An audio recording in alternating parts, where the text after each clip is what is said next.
Behind every success story, there is a long line of triumphs and defeats that remain hidden from others. These stories get condensed into journeys that minimize the struggle and wrap up with a happy ending. But we know that's not how life works. That's where From the Ashes with Mark Azoulay comes in. On today's show, you'll hear honest conversations about the challenges that Mark's guest faced and how they overcame adversity. Now, here is your host, Mark Azoulay. Welcome back to From the Ashes. I'm sitting here with Melissa Barbash, wonderful therapist, couples counselor, group therapy aficionado. Melissa, I've known you for like 3-4 years, I think, at this point. I think 3 now, yeah. 3 years, yeah, it's pretty cool. And I'm really honored that you want to share this story with our listeners. I know it's been a little bit of a challenge to share it and to want to talk about it. And I know you're going to talk about that, when it's your time to go. But the story for those listeners out there, it's, being in love with somebody who is addicted, right? Being in love with an addict, being in a relationship that is codependent, that's built on kind of that hope of sobriety and hope of healing.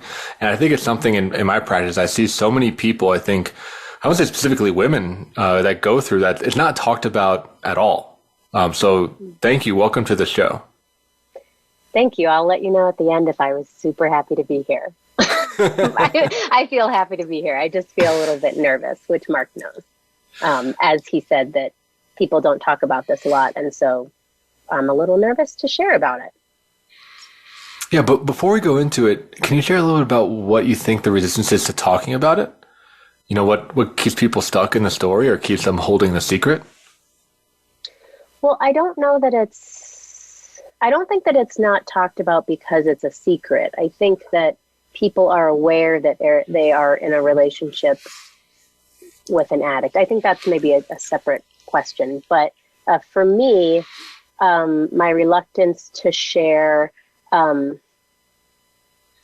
it's a pretty personal journey that people don't know a lot about. They don't know much about why they're in the relationship or what's holding them there, if they're crazy. So it's pretty common that women in this position can talk very freely about their partner, but not as freely about themselves. So it's a little more difficult to, I think, give ourselves maybe permission to do that or understanding of how to do that. Yeah, I think that's really true. I mean, for people I've talked to, there's like gaslighting either by the partner or by the self of like, it's going to get better. We're in this, right? And I think shame, right, around being like, there is some awareness that their relationship is not normal and that there's, things going on, but asking for help and like you said, owning your part of it is huge. It's huge. A lot more vulnerable. Definitely. You made a good point, right? So I don't know that I can speak from myself and from the people that I work with.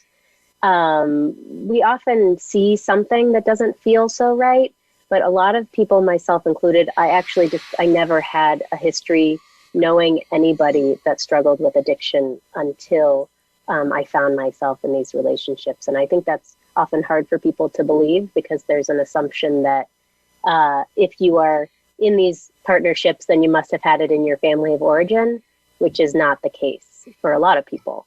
So sometimes what we're seeing is confusing to me. Yeah, I think that's true. Right? It can be like, whoa, I haven't seen behavior like this. I don't know really like what this is and what's okay. Yeah, I don't know what's okay. I've seen withdrawal behavior, meaning like avoidant behavior in my family history and in my life, but it never presented with substances. So it was really confusing for a long time. I don't know if that feels helpful to hear. I know I'm just kind of answering your questions right now, but like without maybe a tangible spot that I'm starting with. But I think that you're asking good questions, and I think it's helping me to just think about what to say right now and how to be most helpful. Yeah. Well, so let's give the listener some context. Can you paint a picture, a timeline of what your experience has been? Yeah. So, that was really loud. Yes. So, my timeline has been, being in relationships, and I'm going to be very specific about people who've struggled with drugs or alcohol, not other, process addictions or anything. Because I think that holds its own weight, particularly in my life. So for me, in my early 20s, I was in a long-term relationship with someone who was using marijuana every day. And that was pretty normal to me in my college years. I didn't particularly use, but that felt normal to be around. And so I didn't really think anything of it. However, that person was completely unavailable, emotionally, very available physically, but not very available emotionally. And I held on to that particular relationship, and was set free, thankfully, after some time. But I didn't know how to leave. And then in my late 20s, early 30s, was with somebody for a very long time who struggled with alcohol addiction. And that was about 5 years. And my first time I ever went to therapy was after an attempted suicide by that partner. To my own therapy, I had attended therapy with that person, with him, or couples therapy together, but I'd never gone to my own therapy, which, to talk about your original point, nobody encouraged me to do. And I didn't know that was what should be happening either, but it's absolutely what should have been happening, because there was nothing I could do to help this relationship other than that, or help myself other than that. When I was 31, I'm 41, when I was 31, that ended, and it was a roller coaster after, for the last several years of just figuring out everything that's been going on in my life for the last 41 years. Does that answer that question? Kind of a walkthrough of what happened to me? Oh, for sure. Yeah. Context. I think that's a great timeline. I'm wondering if there's any stories that come to mind that highlight the extent of the addiction or highlight your experience during it. I have a million stories. I'll try to stick to a few. So my first window into the person who struggled with alcohol addiction was when his family member offhandedly mentioned to me that he had been to treatment, and we were together for 11 months, and that was the first time I'd ever heard that. And I thought, something is wrong here.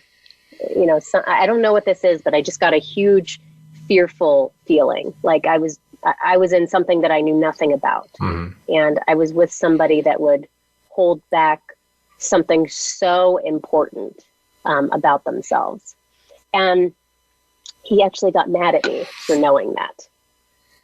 So he got mad at me, not his family member, for knowing more about him. And so I think that started to increase my level of shame and fear that I had in that relationship. Like I was always doing something wrong by having knowledge or by seeing things, or by asking questions. That's a real head trip. It is a real head trip. Yeah, you want to know what's going on in your relationship. And to get in trouble for trying to learn about that feels very confusing. And I know that after that, I became very inquisitive, very watchful, very critical, and wanted things to change. So I think that is a good kind of story that highlights dipping your toe in to knowing that you're in an addictive relationship. And it didn't cross my mind to leave, though, which is, I don't know if that's more about me or more about him, but I think it's about both of us. But it didn't cross my mind to leave. I can share a little bit more about that if you want to know, like, why I didn't leave at that particular moment. Yeah. Say a little bit about that. What kept you stuck in that moment? I think number one, lack of knowledge and hoping that I could learn whatever I could to try to help this person or be with this person, or I wanted to be with him. So I think just not being ready to do that, but also in my own personal history, I think I was kind of trained to be somebody who stays until I can't stay anymore. So that's a kind of a family of origin piece that I had to work through. And I was also, I don't know how much this will get across to like how much people will like this, but I was also really gaslit and manipulated. And at times told things that were true, but this person really struggled with depression and used that to keep me in the relationship at times too, threatening suicide and telling me that I was the reason that he was still alive. That's a lot of pressure. So that's a lot of pressure. And I should have gotten help right then for myself, but I still did not. So, and I never left. I think the listeners should know that I'm not the person that left. And I think that could be helpful for people to know, because that doesn't mean it wasn't the best thing that happened to me to have him leave. But I didn't know how. And I want to help people understand exactly what I'm talking about, why they can't leave, why they want to, why they don't want to. That's not the only option, leaving or staying, but people don't know enough about themselves and why they're in this relationship other than the word love. People use, and I used the word love a lot, but I love him. And I hear people say that a lot. And I feel like we need to learn more about that in order to find out what the hell that means.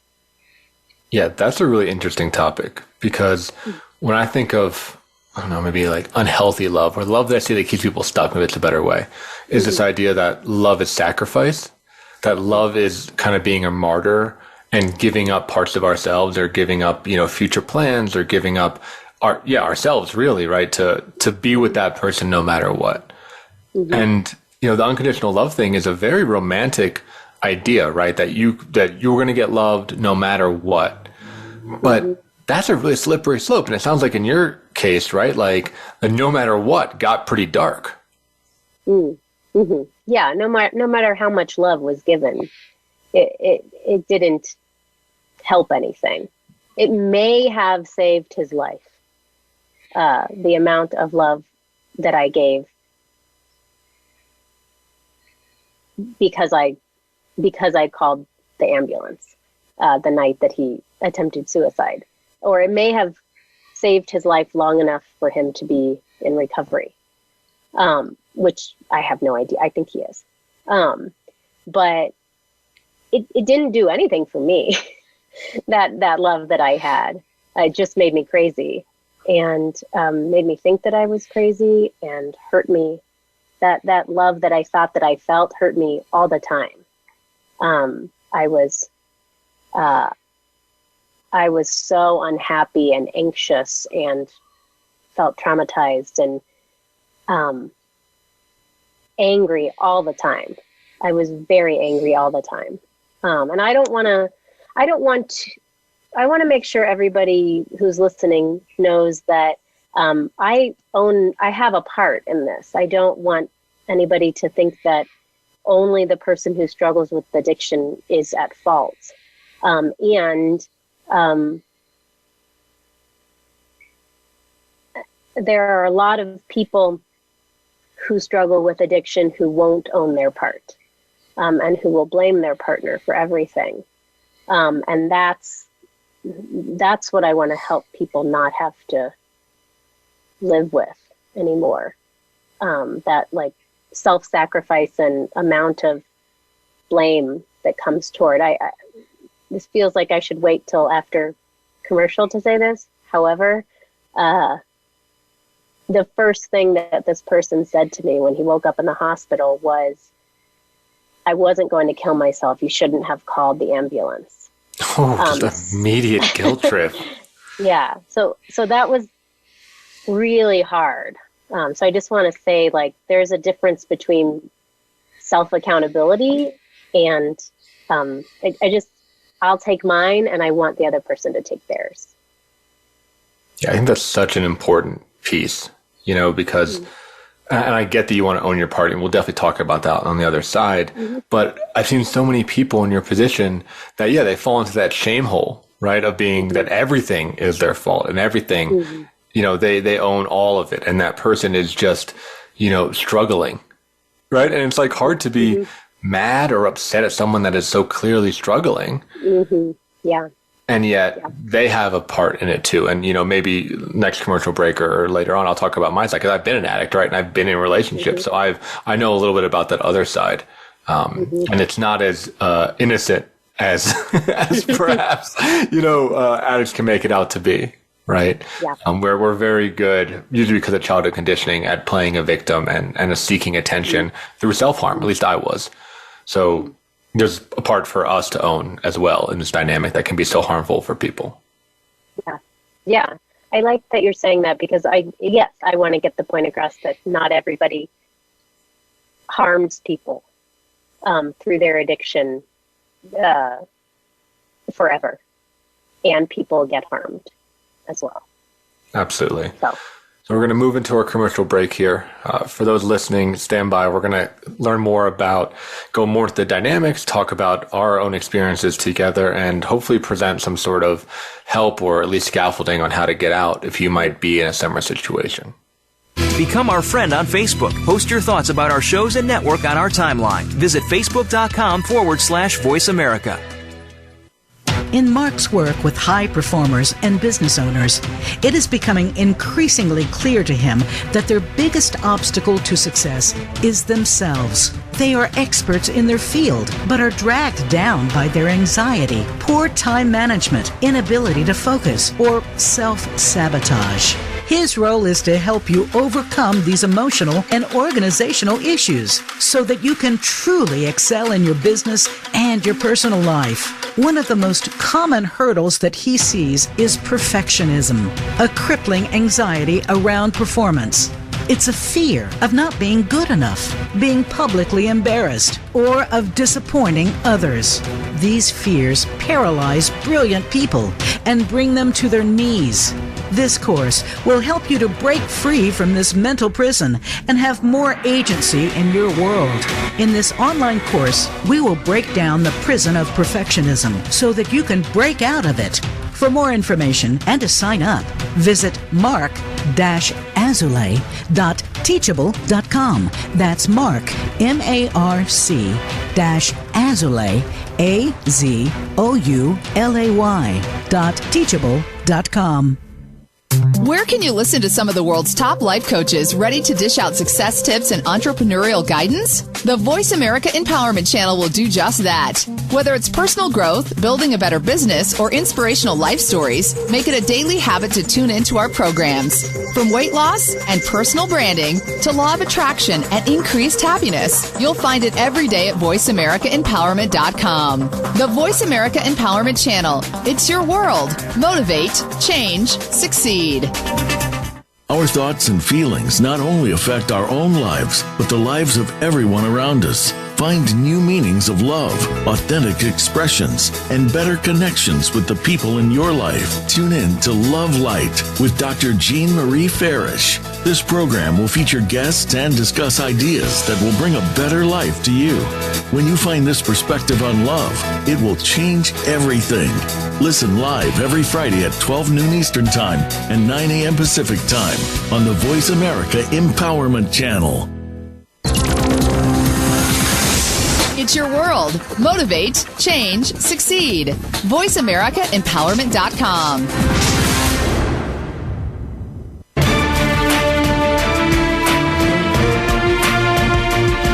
You are listening to From the Ashes with Mark Azoulay. To reach the show today, please call 1-888-346-9141. That's 1-888-346-9141. Or send an email to podcast@mark-azoulay.com. Now, back to From the Ashes. Welcome back. I'm sitting here with Melissa Barbash, and we're talking about being in love with an addict. And Melissa, you wanted to focus part of this segment on how you got stuck, what your part of that dynamic was. And, we'll get into his part too, but I think your part's really critical because, like you said, it's not talked about. I'd imagine that there's shame there. I imagine that there's taboo there, feeling of helplessness, victim. But I'll let you take it away. Can you tell a little bit about what it was like on your end of the relationship? I yelled a lot. I can start with that. So part of my part is that I think I was justified in yelling, and I yelled a lot, and I can understand how someone would want to back away from that, and wouldn't want to engage in discussion with me. It's hard to know, I also have a family history of people not really talking about their feelings, and having to kind of like chase or lean into that. And so it was pretty natural for me to have to chase this person to get them to talk to me about what was going on. And so the fury and a lot of the yelling didn't come from him originally. However, it was amplified by being with him. So my part is that I brought into the relationship an anger already about not being able to access somebody when they're withdrawing or avoiding. I don't know if that makes it right, but I understand attachment theory and, with respect to kind of moving towards someone and someone moving away.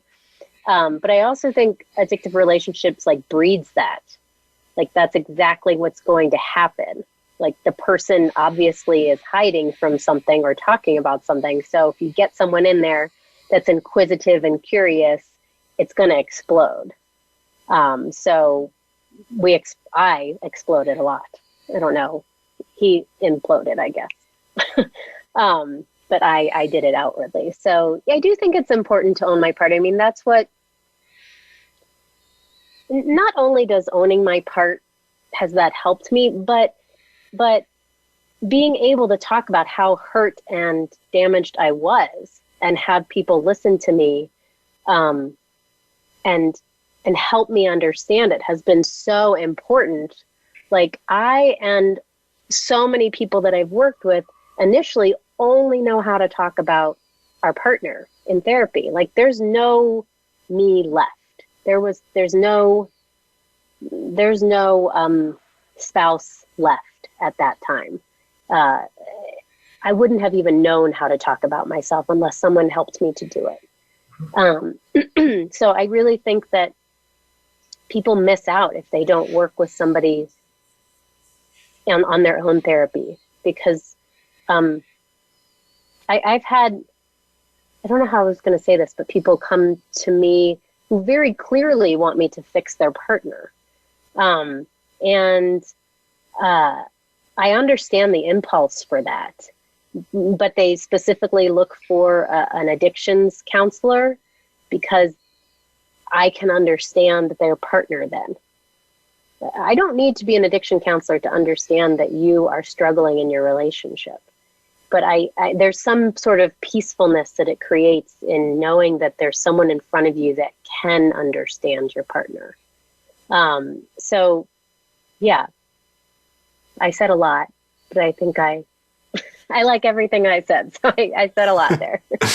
Yeah, I find that so common in therapy, for my male and female clients, is that, yeah, there are people that have a lot of issues come in and they just talk about their partner all the time.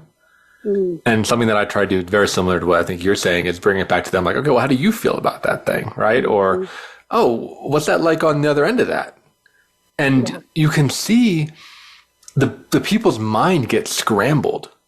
Right. Yeah. Why are we talking about me?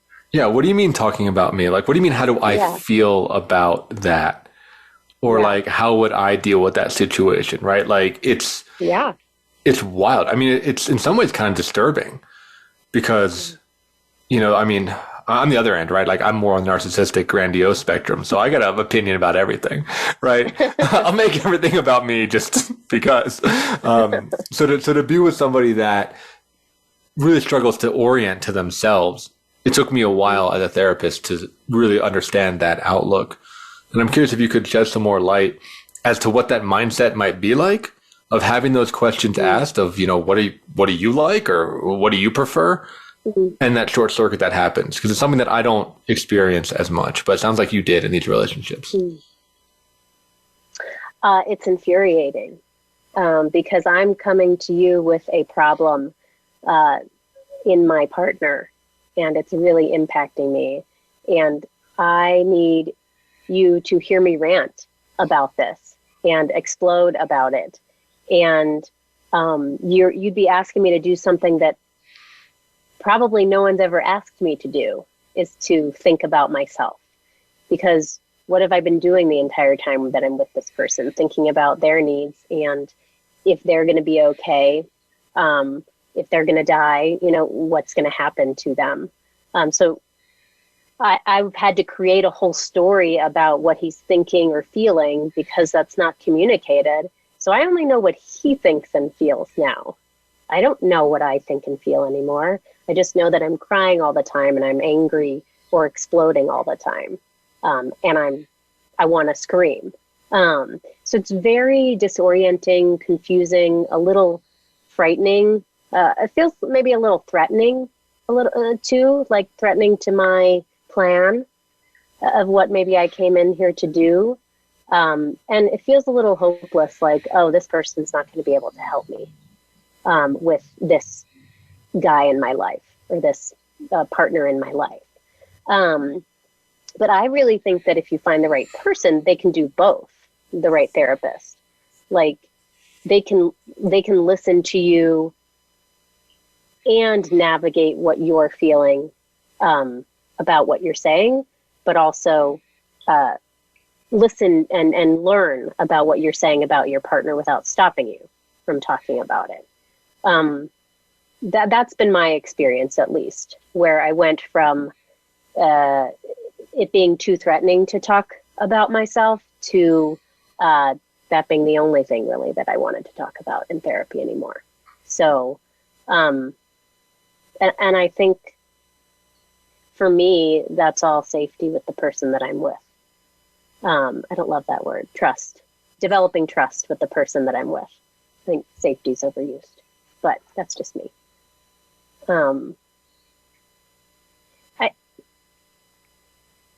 I feel compelled to also, I had told Mark this when he said, well, I hadn't told him this, but when he said the word codependent earlier, I had a little cringe come up for me. So I don't love that word because women who are in relationships with addicts get like immediately labeled as codependent without any interest in learning about why that might be, what that means, how does it help anybody by labeling that. I think in the work that I do or in the work that's been good for me, that didn't help me at all. It helped me to learn about myself, not be given a particular label and read a book about it. There's nothing wrong with those books. But just for me, I I think that the way that I learn, that didn't help me. And I'm not saying that you labeled me as that, but I just wanted to say that out loud to the listeners, that there's more than that word, I think. Yeah, it's not like the word can minimize or put you in a box, put the person in a box, where there's a lot more complexity there. Yeah, like you've noticed that I say struggle with addiction and you say addict, which is fine. You identify as an addict too. It's hard for me to put a label to it, unless the person that I'm talking to puts their own label to it. Like I can say you have a substance use disorder, from diagnostically, but I try to follow where people label themselves too. So, and women who come to see me, I think only label themselves because people have told them that that's what they are. So they come and they say, I'm codependent. And I go, who told you that? And some person in the addiction community told them that. So it's a little piece that bothers me that I want to help people through a little bit more. Yeah, that's good to bring up. And it sounds like you're coming at it with curiosity, right? Instead of squashing them down to what a label could be. It's like, okay, what does that mean to you? Where does it come from? Like you said, who told you that? What parts do you manifest with? I mean, do you relate with? What parts do you not? Things like that. Yeah, that's a really important to me, Mark, because when I was with this person, someone said, oh, you're codependent. You need to go to Codependence Anonymous. And I was like, I've met you for 5 minutes. What are you talking about? Do you want to know anything else about me before you say that? So I had some resistance at that time. So I do prefer curiosity, obviously, since I said my whole relationship is based on wanting to be curious about people. I prefer curiosity too. Well, can you say a little bit about what the label does mean to you, or what parts you connected to and what parts you didn't, and how you see that play out? Because it's a word that gets tossed around, right? Yeah, I connect to the idea that it means I'm okay when you're okay. I can connect with that idea. So I'm going to be okay if my partner is sober, kind of thing. But I think that we have to learn, for me, why I personally would be okay if that happened. Like, what about my own history says that I would be okay if that happened? If someone just says, oh, you're codependent because of that, I don't learn anything about myself. I don't learn where the story comes from, how it's played out over my entire life. Like, what do I do with that information? So I'm on board with that. People really identify with, if you're happy, then I can be happy. Or if you're not angry, then I can I can be soothed. But I don't know that needs a label to it. I just think that tells more of a story about somebody. So yes. So I did not identify with someone not knowing my story and painting a label for me. And also saying, go get help from someone else. You are this, go get help. So it's not very useful, I don't think. So I like that question. Yeah. Here's another label for you. Okay, thank you. What I see in these relationships is almost like a double victim mentality, right? Where both people feel like they're being oppressed, or both people feel like they are losing, or both people feel like they are, don't have any power in their relationship. I'm curious if you see that dynamic and what your thoughts are about it. Oh, for sure. I see that dynamic, and I think it's absolutely true. For myself, too. It's absolutely true. I've been with other people that have struggled with other addictive pieces here and there, because I think everybody has a little, technology, whatever it is, can kind of avoid life in certain ways. So I absolutely believe that there's both parties wanting to be seen. So I want to be seen for my suffering. You want to be seen for your suffering. So I'm on board with that. Can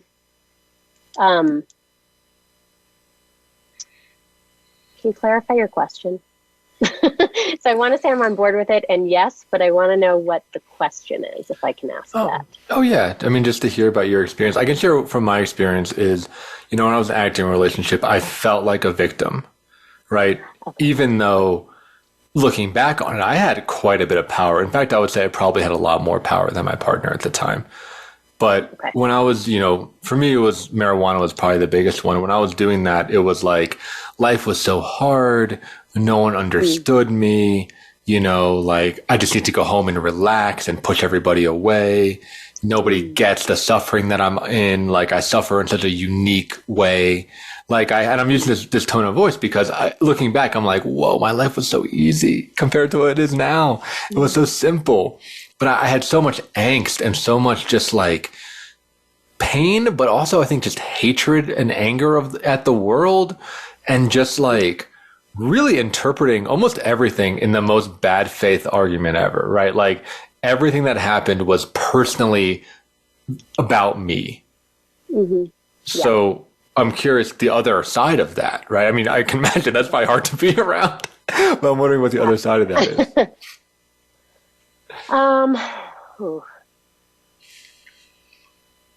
Well, what first comes up for me is the other side of that is often somebody that's managing everything in life, and not asking anybody for help because, to speak for myself, I didn't ever ask people for help because I could do everything. But there is a victim piece of that because I want to be seen, or I used to want to be seen for that help that I was offering. So I think you bring up a good point. Don't love the word victim, but I'm just telling you all the words that I don't like today. That's what this podcast is turning into. It's great, right? Yeah. Me telling you everything I don't like. I'm happy to talk about that more because you're right. It feels like a personal attack.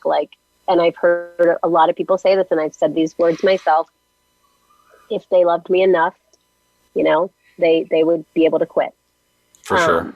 Yeah. And it's not about me in that vein, but it feels absolutely about me in that moment, or the leaving feels so personal that happens. So I'm meeting you halfway and agreeing that there are pieces of both. Yes. I will take the halfway. We're going to move into a commercial break here. And when we come back, we're going to talk more directly to listeners if you're relating with Melissa's story. So Melissa, think about what you'd want them to hear, what you want them to take away. So stay tuned and we'll catch you on the other side of the commercial. We're making it easier to listen to the Voice America Talk Radio Network live wherever you go on iPhone, BlackBerry, or Android. Download it from the Apple iTunes App Store, BlackBerry App World, or Android Market. In Mark's work with high performers and business owners, it is becoming increasingly clear to him that their biggest obstacle to success is themselves. They are experts in their field, but are dragged down by their anxiety, poor time management, inability to focus, or self-sabotage. His role is to help you overcome these emotional and organizational issues so that you can truly excel in your business and your personal life. One of the most common hurdles that he sees is perfectionism, a crippling anxiety around performance.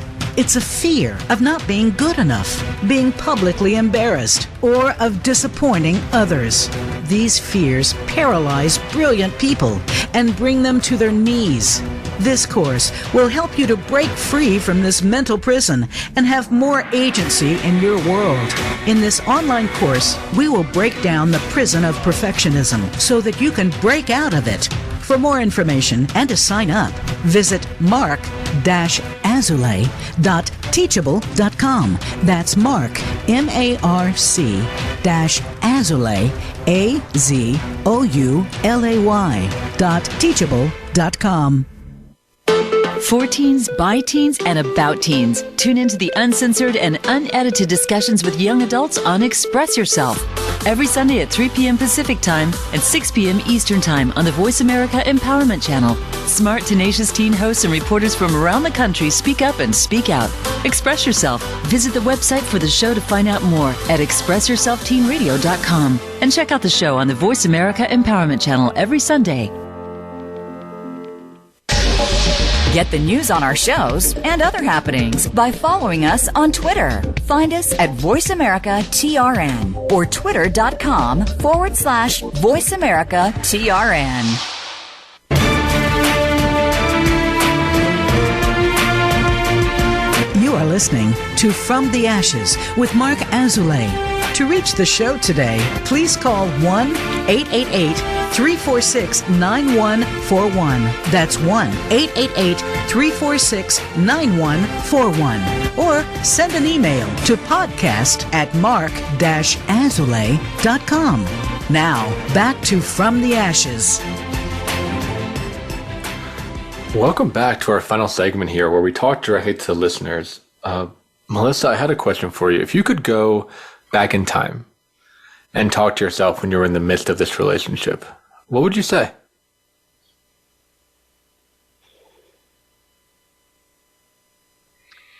I'd say stop trying to do everything on your own. First of all, stop trying to learn about everything on your own, fix everything, manage everything, contain everything on your own.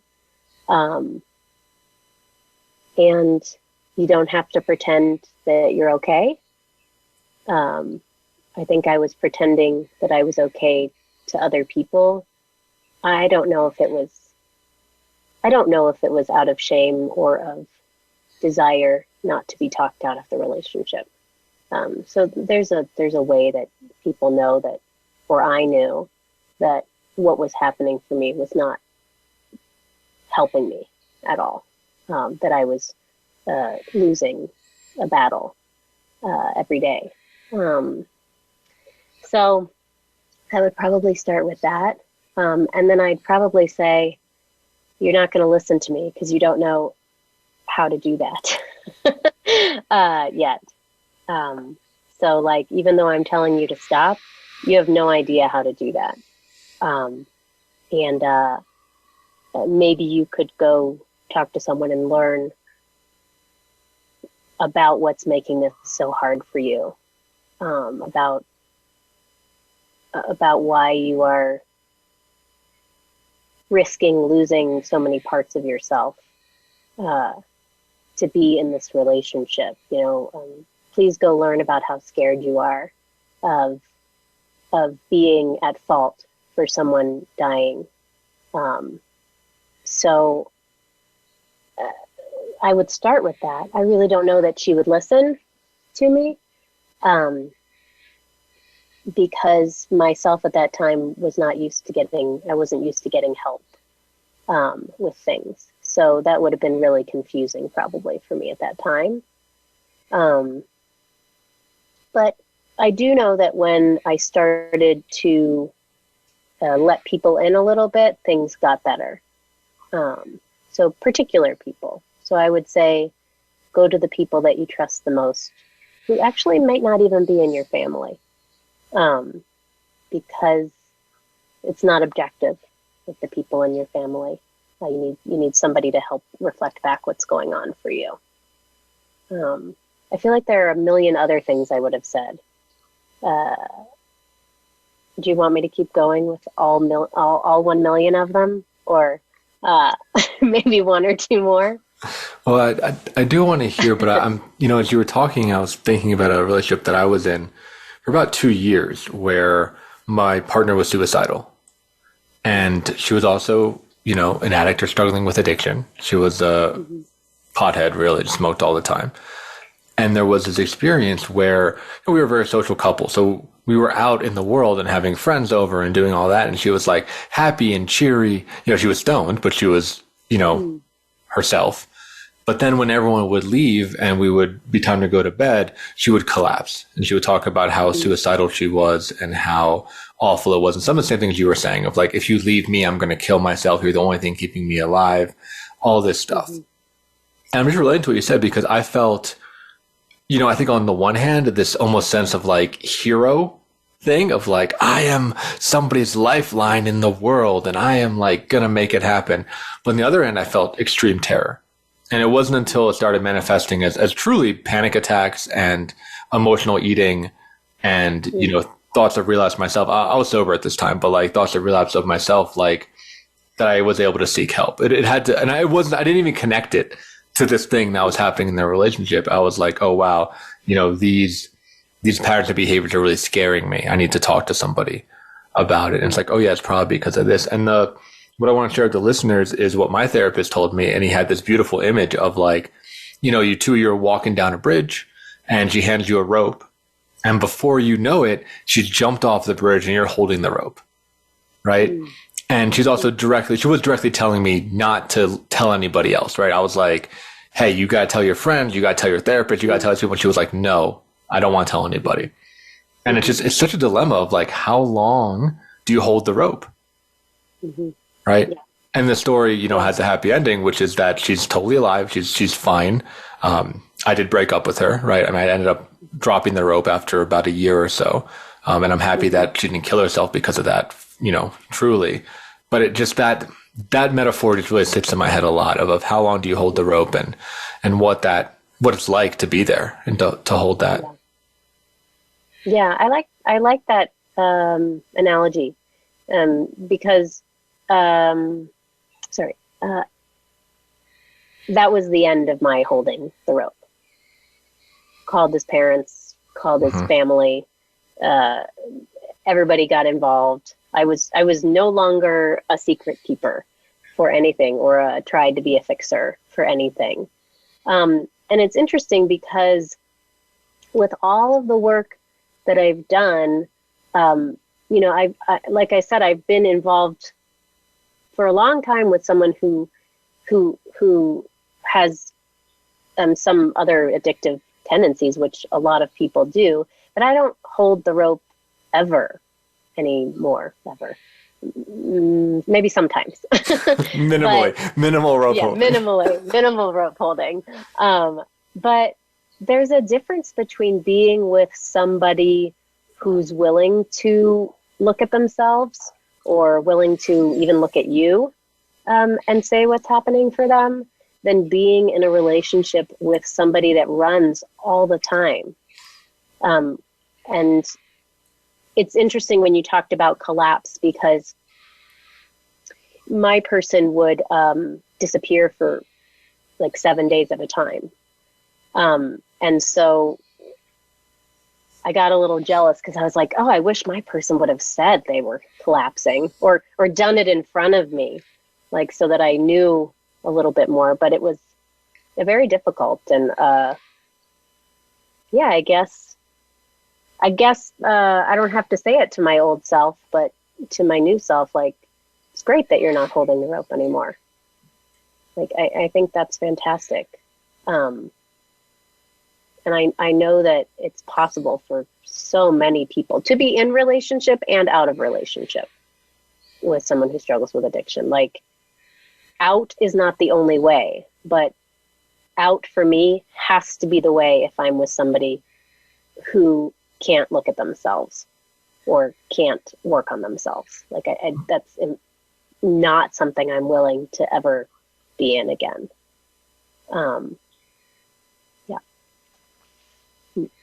Yeah. So how do you bring people into your life now? Whether it be future partners or friends or confidants, do these relationships teach you anything about what you look for in people, what you trust in people? Well, these relationships have taught me that it's okay for me to be wary of people, which in a nicer way means taking my time to get to know them, and asking about those things that I see. I've also found more confidence in trusting myself, to invite people in that I really believe don't have an intention to hurt me, but if they do hurt me, that they'll talk to me about it. So this whole thing has been, I would never say the best experience of my life, because that's hard to say. But it's been, I probably wouldn't, there are pieces I would do over, particularly how long I stayed and things that I didn't say while I was in it, or didn't do. But I honestly believe that I would not have learned as much as I have about myself. So it's difficult for me to have gratitude toward this person, but in some ways I do. So now people are in my life who I can talk to and who are willing to talk with me, and who I can call and say, I'm scared to be on your podcast, but I'll do it anyway. And let's talk about how it's scary. So I stopped being somebody who just said yes to things too, and gave myself the option of inviting people in or not too. Yeah, that's a good question. Yeah. Well, as we're wrapping up here, what was it like sharing this with the listeners? How's your fear horrifying. now? Horrifying. Oh, horrifying. No, my fear, the only fear that I have remaining is that maybe I didn't say, didn't say enough, but because it's my first experience doing a podcast in a while, and particularly about me personally, I wanted to make sure I held my boundary with how much I wanted to share and also how much I shared that could be helpful too. And maybe that I could say less now that I'm noticing it a little bit more. And am I still horrified? I'm not horrified. I'm not as scared. I just have no idea how it'll be received, but what am I going to do about that? I think the old me would have fretted about that for the next 2 weeks. But I can't really do much about that other than be happy with what I said. And I think I stuck to what I wanted, that balance that I was looking for too. Yeah, I think it'd be really helpful for people to hear. And I really appreciate you coming on the show and taking this step. I mean, not just professionally, but more so personally, to share your part of the story in a more public forum. It's very courageous. Yeah. I think so. Thank you for saying that. I mean, I think so. That is it courageous? It's, I mean, everything that we've been talking about, which is inviting people in to know what's happening for you. So would I have done this 15 years ago? Absolutely not. So I'm happy to do this. Am I happy? I'm willing and okay with doing this with you today. I'll take that. So as we move towards close, okay, Melissa, can you let people know how to get in touch with you, how they might find you out there on the internet? Yes. Yeah. My website's recovermecounseling.com. And my email is really easy, melissa@recovermecounseling.com. And yeah, do group therapy, individual therapy. Mark said couples earlier, but I actually don't do that. I just wanted to reference that. I leave that to the other experts out there. All right, well, awesome. Thank you so much for being on the show. If you're listening and you like, what you're hearing, you think someone could benefit from it, share it, like it on Facebook, like it on social media, do all this stuff. It really does help. Give us a 5-star review. And we will catch you next week on another episode of From the Ashes.